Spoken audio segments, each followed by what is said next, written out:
And I know from obviously, I have the advantage of having listened to you, throughout the years. I know that, that for when it's the course is clearly incredibly important to you in your journey, but you've always made the point of saying that in a way it's the mind that gave us the course that's the thing. It's not just the book. It's what the book's actually taking us to that's the important thing, I guess.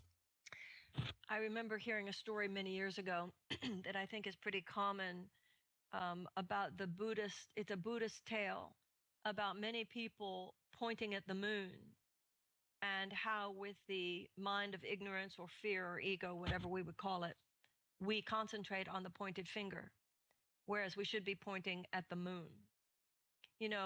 You and I are students of the Course in Miracles. I always say, if the Course is for you, you know it. But the Course in Miracles doesn't claim to be for everybody. For those of us for whom this is it, this is the door, it's extraordinary. But one of the things I love about the Course is that it does make clear that truth comes in many different forms. There are different names on that door. It's only one door, but there are different names on it. And the door itself, the content, is unconditional love.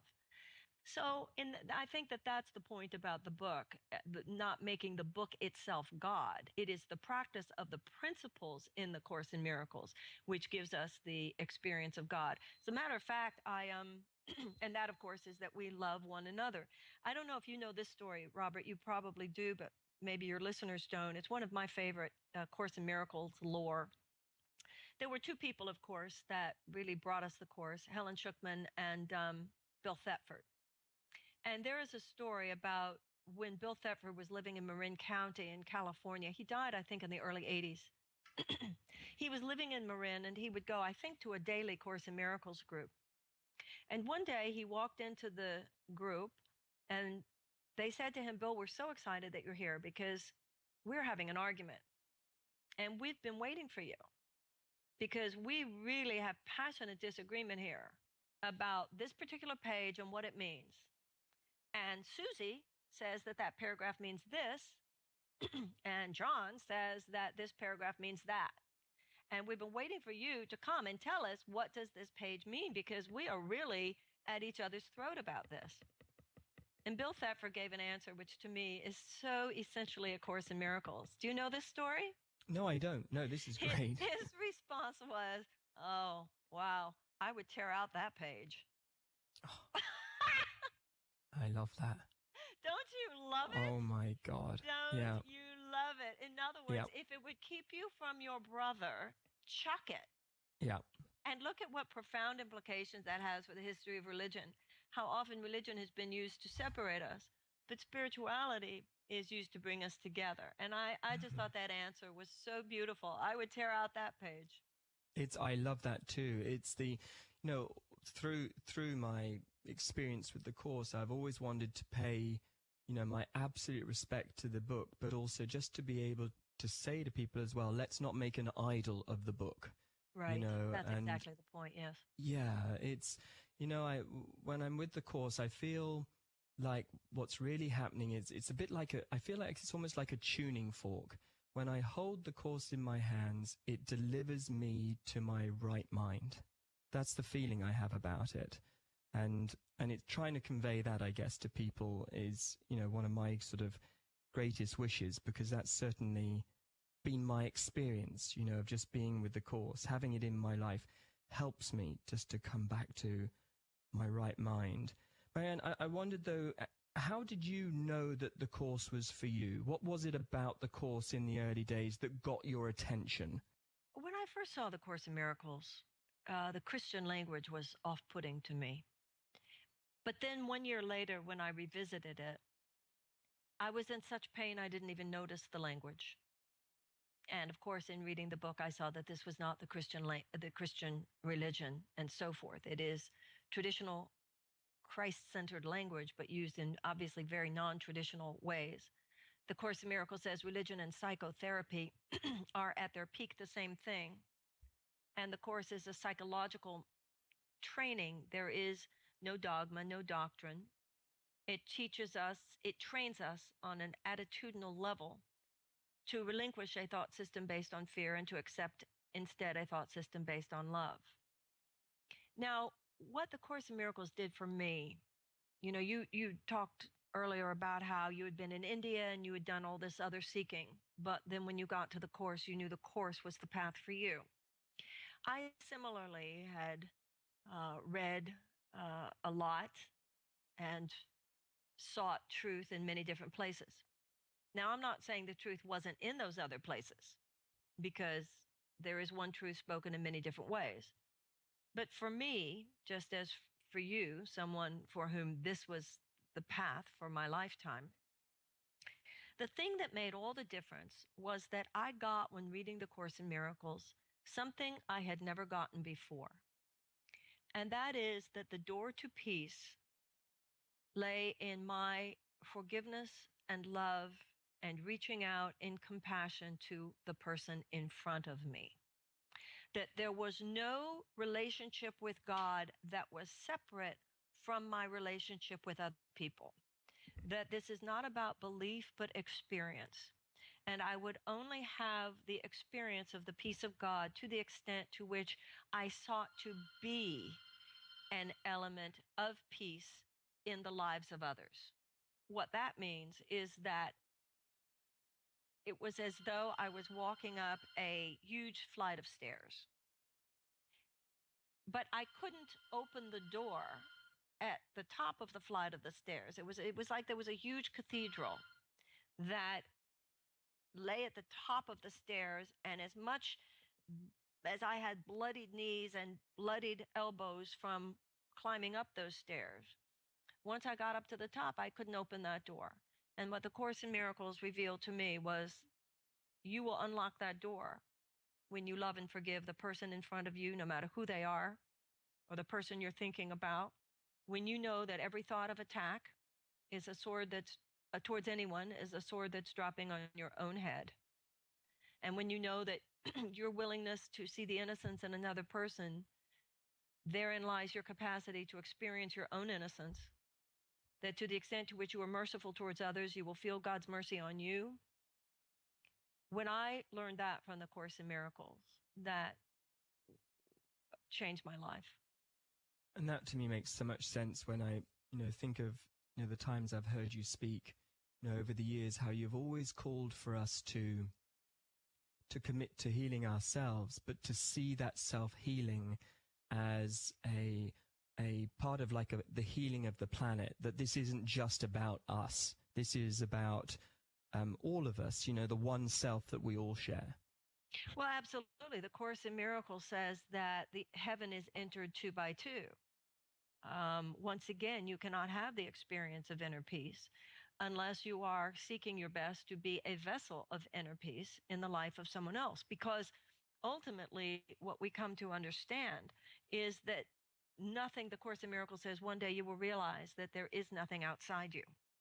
So this illusion, and that's all it is a material illusion based on the ego, body, physical sense perception. The illusion is that you are separate from me. You're over there in your body and I'm here in mine. But in the realm of ultimate reality or truth or spirit, there really is no place where you stop and I start. So what that means is that if I'm not thinking peacefully towards you, I'm not thinking peacefully towards myself. That is the ego mind, the belief in that separation. And to the extent to which I can realize there is no separation. If I attack you, I'm attacking myself. If I forgive you, I'm forgiving myself. If I'm in any way seeing this world as about either you win or I win, one of us loses, one of us wins. I'm here to compete with you. I'm thereby tying myself to a belief and thereby an experience of a world of scarcity and lack and pain.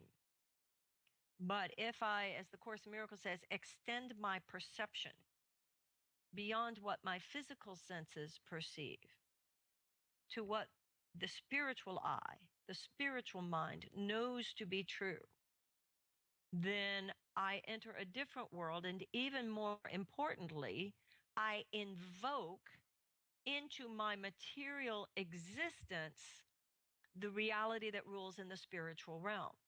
That's the point. the practical application of this. It's not enough, when you were talking earlier about truth is some distant place. Well, as long as I think it's a separate place, even if I think, oh, it's right here, it's just next door, even thinking of it as next door gives me almost an excuse.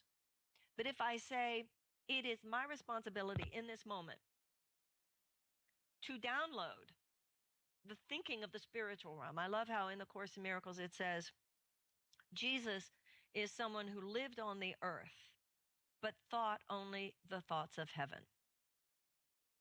And sometimes it is as simple as, were you kind? Were you generous? Were you charitable? Did you bless that person or did you blame that person? Did you ask that person about themselves or did you just run your own game and make it only about you? Were you really an instrument of generosity and compassion in the life of that person? Or did you actually make things harder for them and seek to control? It's these little moment by moment shifts, right? Just like in yoga or in physical exercise of any kind, where you are slowly but surely rebuilding your physical muscles. With the Course in Miracles, it's that we are rebuilding our attitudinal muscles. And, we've all had those experiences where one snarky email, one text that you wish you hadn't sent, one unkind remark might have really impacted a relationship in a way that you regretted for years of your life.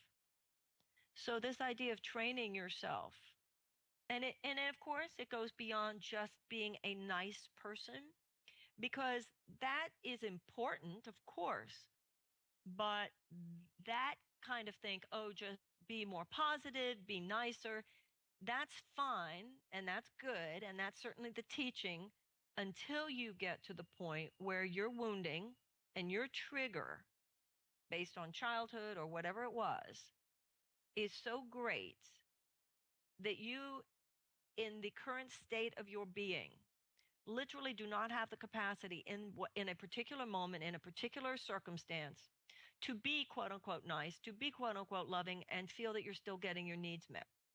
And that's why the Course is so profound, because it teaches us that that is an important moment. That is your teaching moment. You have hit your wall. In that moment, call on God's help. And that if you've meditated that morning, if you've done the Course that morning, your chances of being able to do that, to have the impulse control to be able to do that, will make all the difference. And that's when serious healing. And I can see in my own life, people, I tell people, well, my life fell apart. And they say, oh, that was before you did the Course in Miracles, right? I say, well, actually, no, that was right afterwards. Because we heal through a kind of detox process. When you ask God into your life, he says, I cannot take from you what you will not release to me. So serious students of the Course, I always say, I don't know how you feel, Robert, I always say, if you haven't thrown the book against the wall at least once, I don't know if you're really reading it.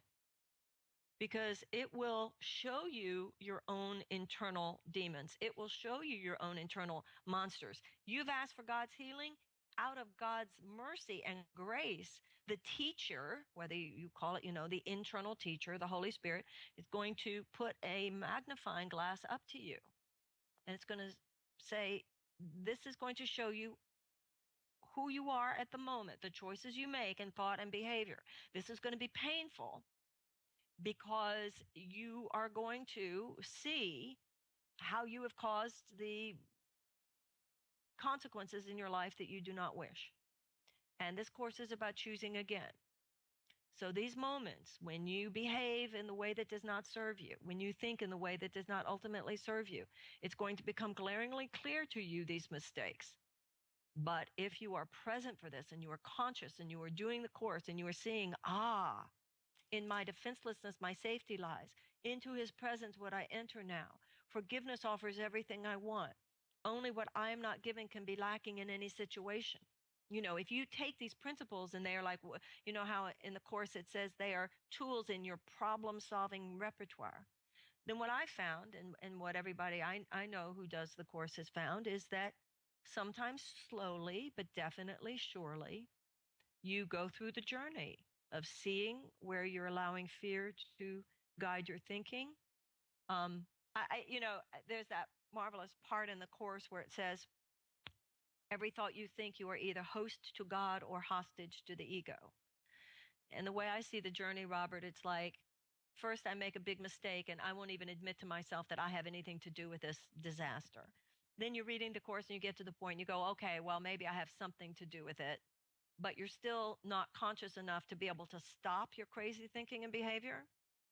Then it comes around again and you get, okay, there's something in me here, and you do some behavior modification. You know, and in AA, they say it's easier to act yourself into a new way of thinking than to think yourself into a new way of acting. So in that moment, you are biting your tongue. You're not sending the snarky email. You know, you're not really healed within, but you have enough impulse control through meditation, et cetera, to modify your behavior. And then the next time it happens, you are so conscious, you're saying, God, in this moment, I feel like saying something like blank. In this moment, I feel like doing something like blank. But I get that this is my crazy point. I get that this is my ego. And I ask your help, and I ask your help now. And then often what I see in that journey is how God will show me. It's like life becomes a passion play, and people are brought into your life who are demonstrating how to be in their lives the way you have not yet achieved being. You know, they had other childhood wounds. They're not wounded in that area the way you are. And then ultimately that miraculous moment where you not only get it right, but you know you've been healed of something. That's your amazing grace. I was blind and now I see. And you realize that that was God working inside you. That was God, because that change did not come from you. That change came to you. You prayed for it. You know, the Course says prayer is the medium of miracles. And then, you know, for me anyway, it's not like, oh, from then on you are an enlightened master and you never make that mistake again. But at least that new synapse has been built in your brain, and it becomes more and more solid, more and more the new mental habit that replaces the old one. And, you know, it's like physical exercise. You never get to stop working it, because with your thought forms, just like with your physical muscles, if you're not working to hold it up, it's headed down. And that place of our wounding and our trigger and our ego patterns, you know, they're the default positions that we're aware, you know, we can fall into if we don't keep up our practice. But to the extent to which we do, it truly is like nothing else to know I just played that moment elegantly and with dignity and with grace and with love. And I know that there was a time in my life I could not have done that. You know, only God can forge those kinds of changes. And so, Marianne, I mean, in the beginning, when you were first working out with A Course in Miracles, if you like, how did you start? Because there are different ways to start with the book, aren't there? But how did you begin in those early days? What really Well, helped? for me personally, it worked to begin with volume 1 and volume 2 simultaneously. And as you've noted, you know, there's no quote unquote right way. I liked doing volume 1 and volume 2 simultaneously because volume 1, the intellectual basis of the Course, was explaining to me what the exercises were about. And then volume 2, the exercises, the workbook lessons, as it says in the introduction, train the mind to think along the lines that the text sets forth. So, as you know, volume 2 does have a page and a half introduction. It tells us to go about the exercises one at a time, never to do more than one a day. And I've always been someone, I would never hold on to one. Sometimes I would hold on to, let's say, for 3 days. Usually not. Sometimes, often enough, hold on to for 2 days. And after 3, you just continue. The workbook, I think the one thing that is important to note is some people think that if they just open the Course in Miracles somewhere and read a paragraph, that they're taking the Course. Well, that's not the case. The Course talks about how it is a very specific curriculum. So however fast or slow you're reading it, which I don't think matters, The issue is to read it from the beginning. After you've read the text, it's different opening it somewhere, obviously. And, the Course actually has a part where it says if you read the later parts too early, the experience might become more traumatic than beatific. And I was living with someone at the time, and we were very much in that first year of reading the Course. We were, I think, brought together for that purpose. So he was starting it at the same time. We would hold on for each other, like, are you still on 57? No, I want another day on 57. Okay, I'll hold off before I go to 58. So there was much discussion. He continues also to be a profound student of the Course. So I think I was very fortunate to have that. Yeah, I think it's a great thing if you can get into conversation with somebody else about the Course, because it's not always a pleasant read, is it? I mean, it really is showing us the mirror, of what we're doing to ourselves, what we're doing to each other, and there's so many opportunities to opt out. But if you've got somebody by your side, who can just support you in those early days, I do think that's a great thing. Marianne, I wondered also, you've already been describing some of the benefits of studying the Course, which are the same benefits of being on any true spiritual path. But I just wondered, early on when you were studying the Course, can you remember any particular benefits for you personally that were so apparent and that gave you the hope and also the discipline just to keep going? I stopped hating myself. I stopped fearing everyone and everything. I lost weight because I subconsciously didn't need that wall around myself anymore. I found peace. Well, that's pretty good. That's enough to keep going, isn't it? I think so, yeah. That'll do it. That'll do it. Oh, just that? Yeah, exactly. Only those little old things. Look, the book is enormous, and yet, on every page, it really sort of spells it out. And I guess really, it spells it out right at the beginning. It almost gives the plot away, when it says this course can therefore be summed up very simply in this way. Nothing real can be threatened. Nothing unreal exists. Herein lies the peace of God. We're given the conclusion at the beginning, which I think is part of the message of the Course, again, that we don't have to go anywhere ultimately for this. It's already here.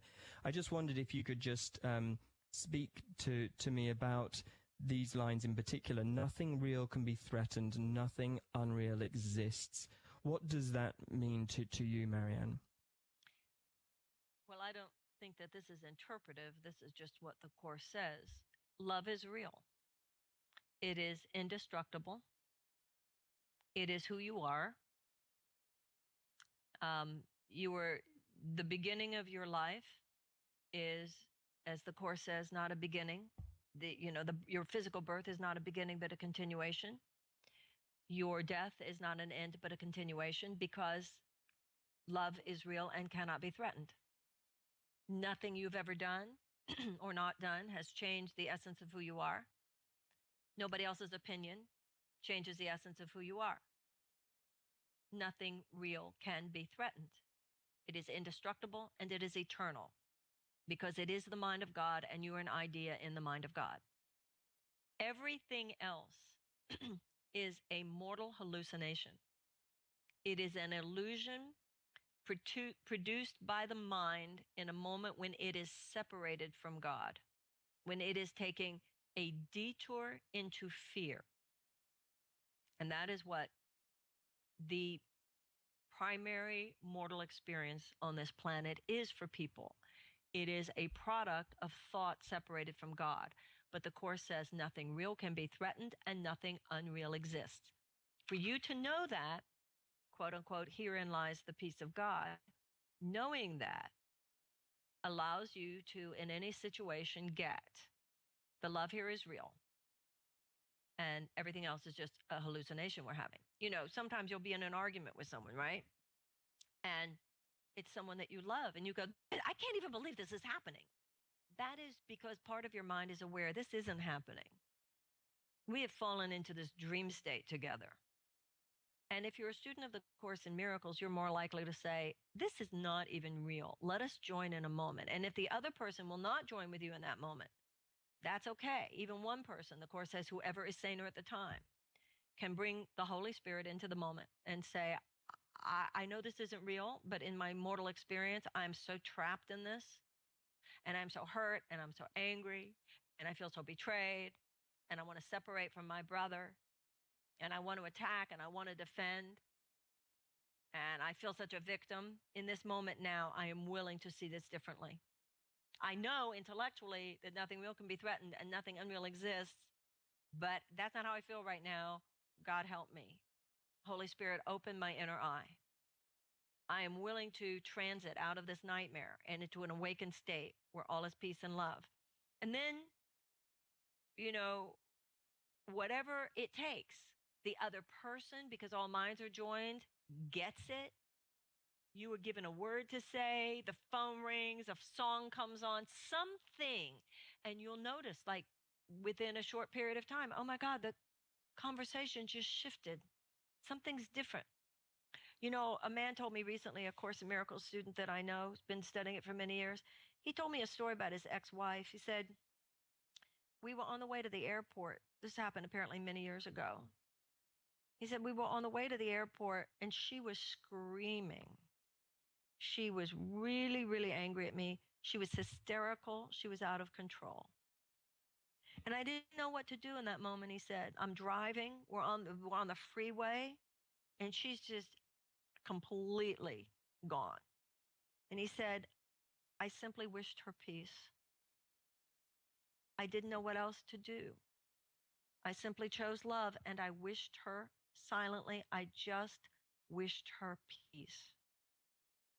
He said, the next thing I knew, she was just gentle and kind and nice. He said, and I absolutely knew that my wishing her peace had, on some deep subterranean, subconscious level of spirit, changed everything. Because I had chosen in that moment peace instead of fear, love instead of fear, blessing instead of attack.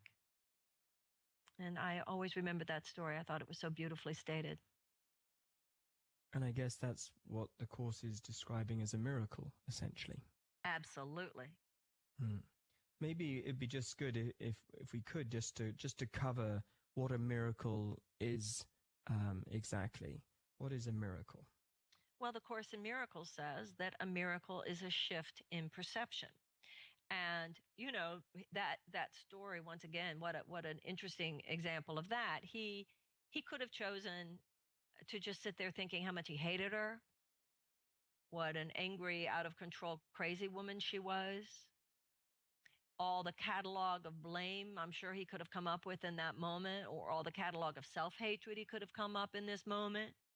I mean, any of us can imagine, no matter what the situation that has another person yelling at you, we all know the kinds of thoughts that we would commonly be thinking. But the Course had told him to choose again and to think another thought, and he just wished her peace. And that's really what the psychological training of the Course is. Are you going into any situation asking to be an instrument of love? Or are you going into any situation just being there to try to get what you think you need? As a matter of fact, if I may, there's a prayer from the Course that I'd like to read, if it works for you. Please, absolutely. And this is about miracle-minded thinking. As you just go into your day, you're going into your workplace, you're going to have lunch with someone, you're meeting someone for a business meeting, a personal meeting, a date, your family, whatever it is. And this is a prayer from the Course. I am only here to be truly helpful. I'm here to represent him who sent me. I do not have to worry about what to say or what to do, because he who sent me will direct me. I am content to be wherever he wishes, knowing he goes there with me. I will be healed as I let him teach me to heal. Boy, that one just says it all to me. Just relax. and be wherever you are, knowing you're here to represent him. You don't have to figure out what to say or what to do.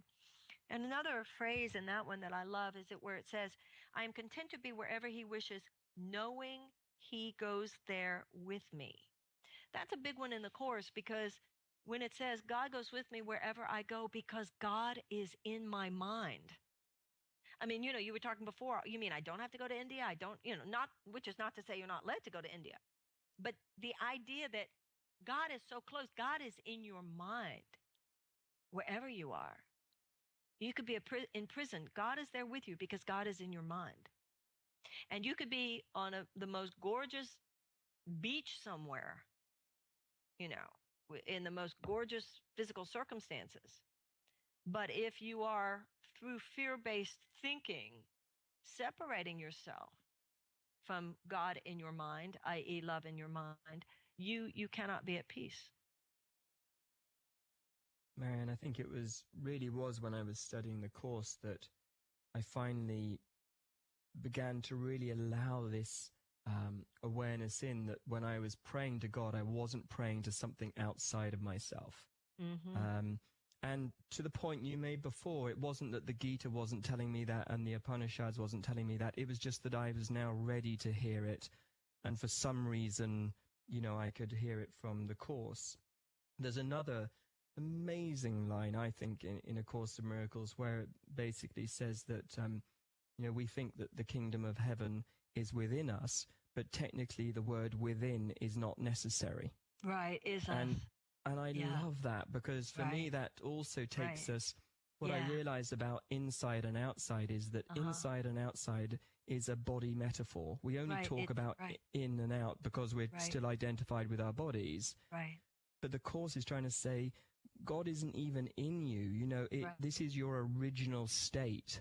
You're not separate from God. And for me, that was just, I get goosebumps just even sharing it with you again. It's just such a relief. I'm so with you. Mm-hmm. A blessed relief, isn't it? Mm-hmm. Mm-hmm. Well, if we go to those talks that you gave, the old cassettes, with the golden covers, and I have to say, I just have such affection for those cassettes, and I loved how prolific you were, and I was so grateful for that, because it was like getting an episode, my weekly episode of A Course in Miracles, from you. It was just a wonderful thing.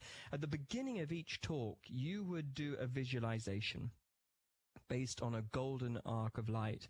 And I just wanted to ask you about that, and just maybe to just share with me just some of your thinking around how you arrived at that visualization and what it did for you as you were preparing to give your talks. You're saying that you want me to say it, or you want me to explain to you where I got it? Oh, that'd be lovely if you would actually say it. That would be amazing. And then just tell us a bit about it. That would be amazing. Okay. Well, it's very garden variety. There's nothing magic or special about it. It's simply a set of words. Words are but symbols that formed within my mind at the beginning of my work, and is just one of those ways that we sort of get into that space, and that many of us use. Any technique that takes us into silence, even just calling ourselves into silence, is of course something that allows us to leave behind the ultimately meaningless preoccupations that normally occupy our minds, and to instead settle into the deepest places within us. So certainly, would you like to do that? Yes, please. Okay. We see in the middle of our mind a little ball of golden light. We watch this light as it begins to grow larger and larger, until now it covers the entire inner vision of our mind. We see for ourselves within this light a beautiful temple. We see a garden that surrounds the temple and a body of water that flows through the garden. We see that the inside of the temple is lit by this same beautiful golden light. And here we are. For we have been drawn together by the power and in the presence of God. We devote our time spent together, all of our relationships and experiences of one another, to Him. We ask that He enter into the deepest regions of our thoughts and feelings and lift us up, above and beyond the limitations and fears and sorrows of this world, to the love and to the peace that lay beyond. May we thus become happier, more peaceful, and more loving people. And so it is. Amen.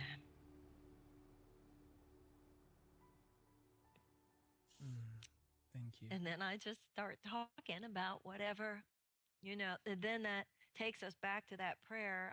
I don't have to think about what to say or what to do, for He who sent me will tell me. And I'm sure you have your own way of bringing your audiences into a space with you. Well, it is that prayer, I have to say.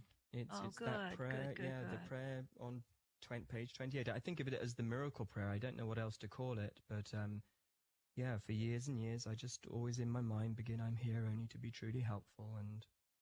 And as you say, it's just a beautiful centering piece, very beautiful indeed.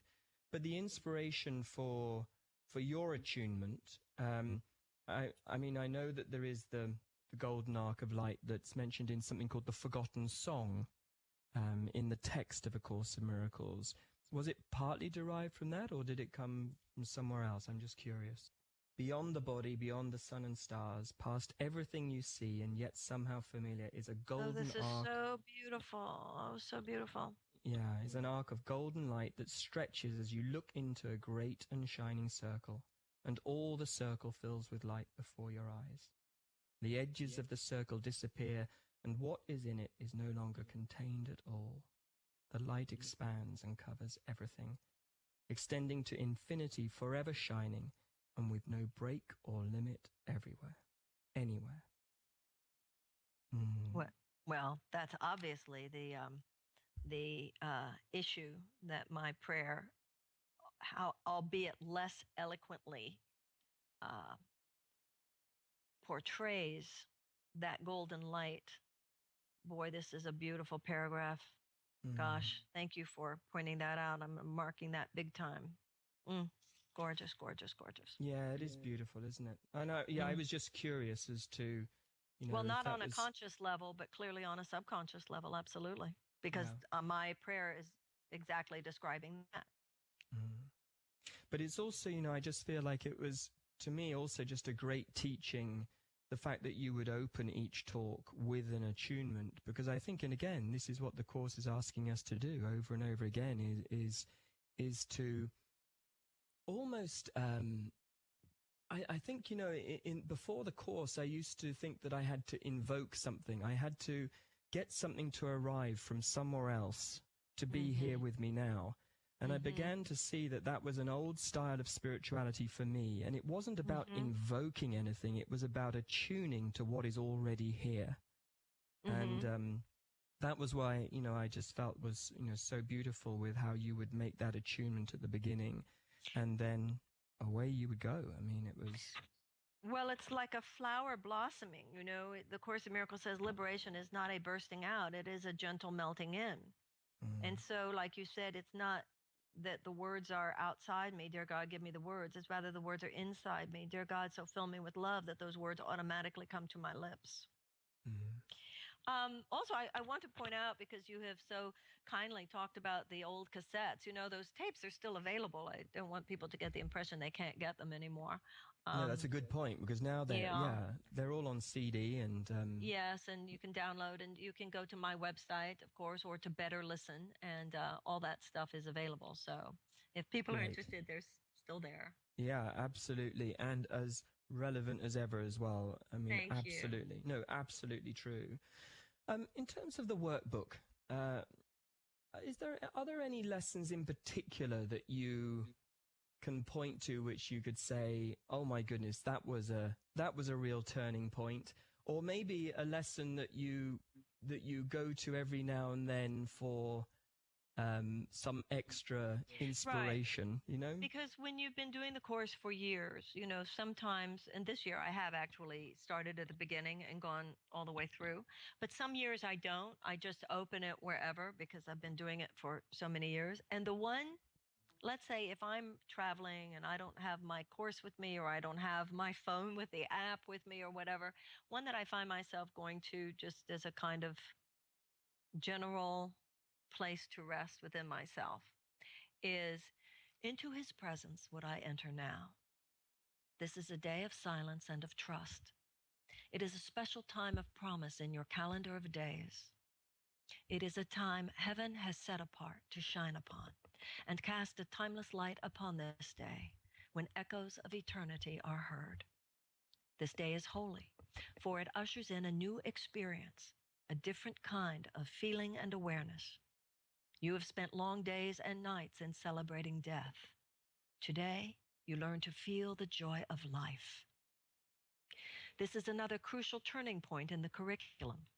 We add a new dimension now, a fresh experience that sheds a light on all that we have learned already and prepares us for what we have yet to learn.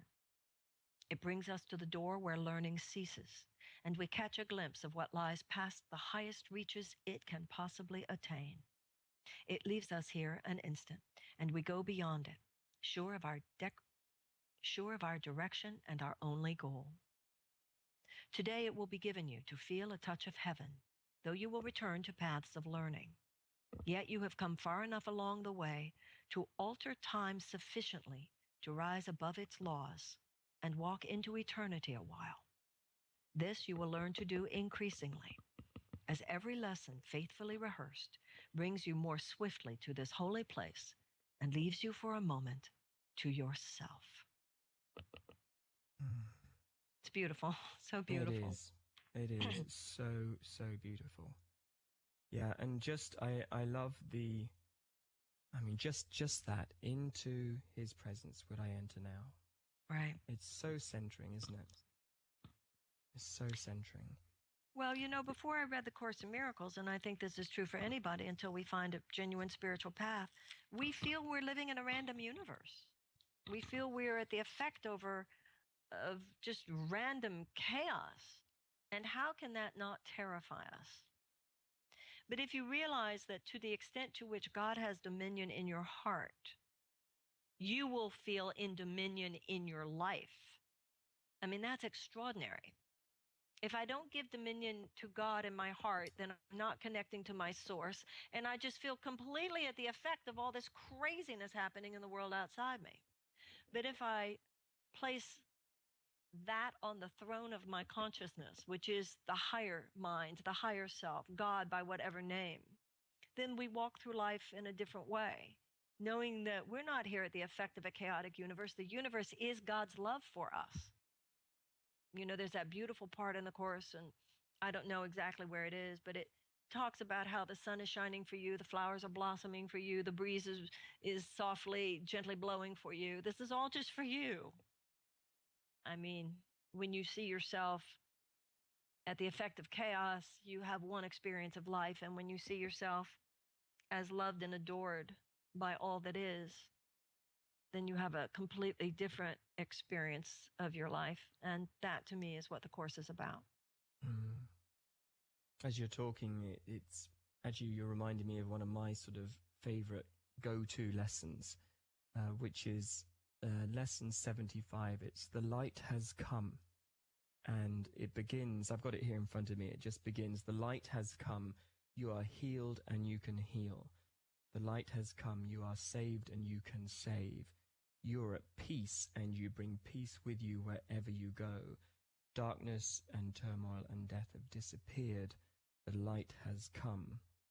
And this is one of my favorite lessons, Marianne, because up until reading this lesson, my spirituality had been about getting ready for the light to come. Right. So I was, do you know what I mean? I was always getting ready for the light to come. Right. And, Rather than and knowing here it's it here, was. open your eyes. There is a part in the Course where it says, you are like someone in a very bright room, holding your fingers in front of your eyes, complaining that it's dark in here. Yeah. And that's it. That was the feeling, I think, for me. I was just preparing. It was a constant preparation. Fundamentally, it was a paradigm with no finish to it. So it was always going to be a striving without really any arriving, a becoming without any being, perhaps. And again, the Course is just asking us to really change our mind about ourselves fundamentally. I wonder, as we begin just to draw the conversation to a close, Marianne, I think this Course, it's many things, and but in particular, it is a course on forgiveness and on the importance of forgiveness. And I wonder if you could maybe just speak to us a little bit about how the Course sees forgiveness and how we can practice that in our life. Well, the Course in Miracles calls forgiveness selective remembering. Forgiveness is the crux of the Course in Miracles. It is the way to inner peace. It is not the old-fashioned idea that you're a real jerk, but I'm spiritual now, so I will forgive you. That the Course in Miracles calls forgiveness to destroy. Rather, it is something very different than that. It is the idea that we live in a world where we make mistakes all the time. You've made mistakes, I've made mistakes. But our mistakes is not who we are. And that in any given moment that I make a mistake, the truth of me, my perfect love within, it was in there. It wasn't able to express itself because the layers of my fear were so great. And when you made a mistake and you did something unloving towards me, the same was true of you. Your love was still there. The eternal light of love, nothing real can be threatened. The real you is still there. Nothing unreal exists. You were just in this hallucination of fear. Now, I have a choice. I can focus on your guilt, thereby keeping myself stuck in that drama, that mutual nightmare of attack and defense. Or I can realize that by definition, it happened in the past. It's not who you are right now. And even if you're in this moment behaving that way, I can choose to remember that's not who you are. And that is a choice that only I can make. There's a line in the Course, do you prefer to be right or to be happy? If you want to make it all about blaming the other person, you can probably find all kinds of people to support you. You're right, but you can't be happy. Happiness lies in what the Course in Miracles calls the holy instant, where I am willing to know that this moment I will see what I choose to see. And forgiveness means I can choose to see what my heart knows to be true. You are love, I am love. Love is the ultimate reality here. And as we focus and concentrate and meditate on that reality, we will. You were talking about not invoking the words because you're saying the words are within us and they come out. But there's another level of that word invocation where we literally, as the Course in Miracles says, miracles arise from conviction. If I am in that moment convicted that it is your innocence I am willing to see. The Course says, think what you were thinking about a brother that God would not be thinking. Think what God is thinking about your brother you are not thinking. Because God's not looking at that person going, what a jerk. And this thought that you have that he is such a jerk, God is not thinking.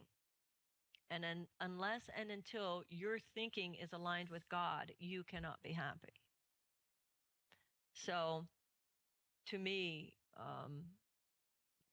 that's not interpretive. I mean, that's simply what the Course says. And that is, the Course in Miracles says, one of the exercises is forgiveness offers everything I want. Because to the extent to which our mind is focused on love and innocence, miracles occur naturally as expressions of that love. And that miracle means thought after thought after thought of love that delivers to the higher and higher possibility for peace and creativity and harmony and laughter and joy.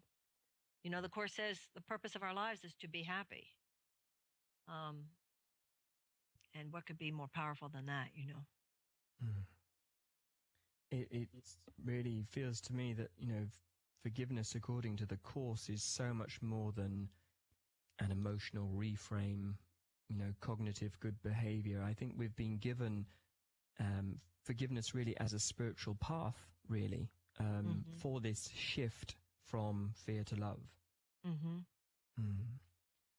Your most recent book, The Law of Divine Compensation, you tell us that with every loving thought we say yes to our divine programming. With every unloving thought we say no, and we deflect the possibility for a miracle. I wonder if you could just tell us a little bit more about what you mean by the law of divine compensation. The law of divine compensation is a phrase that I am giving to one particular aspect of the way the universe operates. And that has to do with the idea that the universe is kind of like a GPS. If you have a GPS in your car, you plug in the direction, the address you want to go to, and then you take a wrong turn. The GPS will automatically recalibrate and give you a new way to go. This, to me, is in alignment with the first sentence in the Course, there is no order of difficulty in miracles. The universe, when a mistake has been made, when someone, whether it was you or someone else, did something loveless, something happened that was not the overtly obvious path to a higher place. You lost your job, you lost the money, things didn't go well. The universe automatically recalibrates itself because the universe, as the handwriting of God, is always set to bring forth the next best thing. The universe is both self-organizing and self-correcting. The embryo becomes a baby, the bud turns into a blossom, the acorn turns into an oak tree. And when you're born, not only does the embryo become the baby, but after you're born, not only do the lungs continue to breathe and the heart continues to beat, the body is also capable through its immune system of fighting off any disease that occurred. It knows how to correct itself. It knows how to heal. Well, once again, this is a kind of metaphysical overlay. And the law of divine compensation means that whenever there is material lack within your mortal circumstances, even if there is diminishment or lack on the material plane, within the spiritual plane, there is an infinite amount of spiritual substance which will then enter into your mortal experience and compensate for that lack. Now, your knowingness is everything. Remember, miracles arise from conviction. What usually happens is that we meet limited circumstances with limited thinking. Ain't it awful? I'll never get another job. They're not hiring anybody. The economy's down. But if you want to work a miracle, you meet the limited thinking with unlimited thought, which is in the universe of the world, there is scarcity, but within the universe of spirit, there is no scarcity. There's only abundance. And the universe is beginning again at this moment. The universe is an infinitely opportunity creating machine in every moment. The universe is always starting over because it's not basing its activity on what you did or didn't do. It's basing your activity on who you truly are. So even if you made a mistake, your capacity to atone and to reset the trajectory of probability by becoming better now, or your capacity to forgive others when they have made mistakes. That doesn't mean don't hold people or systems accountable, but it means to find that place where in your mind you are not living at the effect of their craziness because their craziness is not what you're focusing on. Then you have a chance to begin again. The universe compensates. Now, I wrote that book specifically, the subtitle is On Work, Money, and Miracles, because I was talking about so many of the challenges that people have gone through related to money since the global recession has taken hold and so forth. However, the law of divine compensation, the idea that the universe is self-organizing and self-correcting because miracles occur naturally as expressions of love. When they do not occur, something has gone wrong. That is a principle that, of course, applies to everything. Marianne, thank you. Thank you very much. I wonder if we could finish with another prayer from A Course in Miracles, because I feel that, again, one of your teachings has been we can never say too many prayers, and that we should never hold back from praying for guidance about everything, because the offer of help is there for us in every step of our lives. Forgive us our illusions, Father, and help us to accept our true relationship with you, in which there are no illusions and where none can ever enter. Our holiness is yours. What can there be in us that needs forgiveness when yours is perfect? The sleep of forgetfulness is only the unwillingness to remember your forgiveness and your love. Let us not wander into temptation, for the temptation of the Son of God is not your will. And let us receive only what you have given, and accept but this into the minds which you created and which you love. Amen. Amen. I want to say, Robert, if you read that, it's a restatement of the Lord's Prayer, which is fascinating, I think, including the line, let us not wander into temptation.